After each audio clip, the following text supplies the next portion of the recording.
नमस्कार दोस्तों, मैं आज आपके लिए पुत्रदा एकादशी श्रावण मास की पुत्रदा एकादशी की कथा लेके आई हूँ। इस कथा को सुनने और व्रत करने से जिस इंसान के संतान नहीं होती उसको संतान की तुरंत प्राप्ति होती है। जिस नारी के संतान हो पर पुत्र की कामना हो उस नारी को पुत्र की भी प्राप्ति होती है।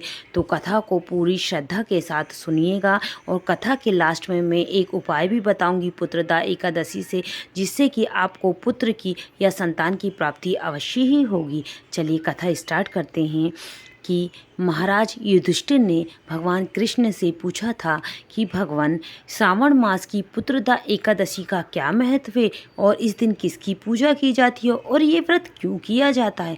तब कृष्ण भगवान बोले कि ये पुत्रदा एकादशी सभी प्रकारों के कष्टों से निवारण देने वाली है।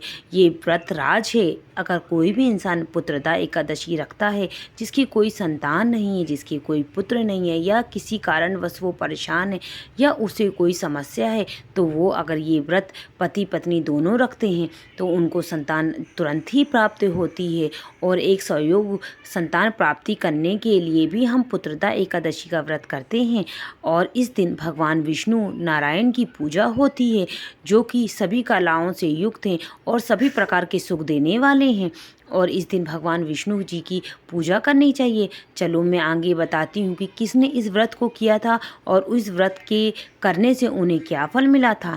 एक राज था, उसकी राजा का नाम सुकेतु था और उसकी रानी का नाम सभ्या था। दोनों ही भगवान के भजन में मन लगाते थे और राजा अपना कर्तव्य बहुत ही अच्छे से पालन करता था।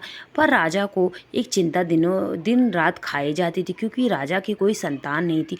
उसको ये चिंता होती थी कि मेरे मरने के बाद मुझे अग्नि कौन देगा, मेरा पिंडदान कौन करेगा, मेरा श्राद्ध कौन करेगा, मैं अपने पूर्वजों का ऋण कैसे पूरा करूँगा और कैसे अपने पितरों को तृप्त करूँगा। ये चिंता उसको बहुत सताती रहती थी। दिन रात वो इस चिंता में घुला रहता था।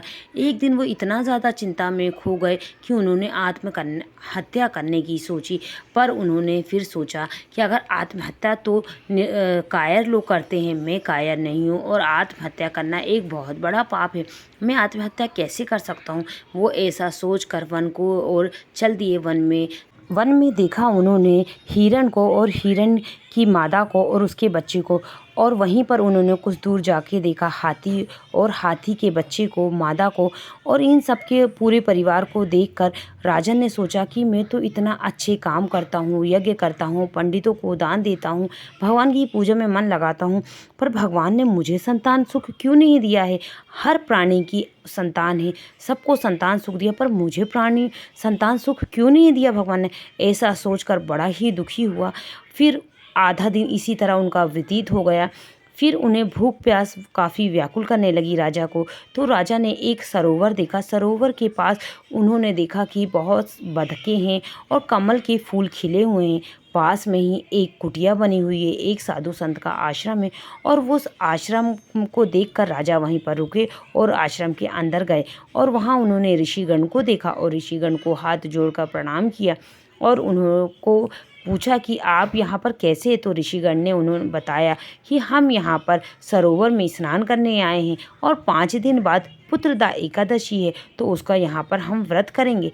तो राजा ने भी बताया कि मेरे भी प्रभु कोई संतान नहीं है, आप कृपा करके कोई उपाय बताएं जिससे मेरी भी संतान होगी। तब ऋषियों ने कहा कि आप चिंता क्यों करते हैं राजन, आप पुत्रदा एकादशी का व्रत करें। आप पति पत्नी दोनों मिलकर विष्णु भगवान की आराधना करें और पुत्रदा एकादशी का व्रत करें, जल्दी ही इससे आपको संतान की उत्पत्ति होगी। राजा ये सुनकर बहुत खुश हुआ और जाकर अपने महल में रानी को सारा विवरण बताया।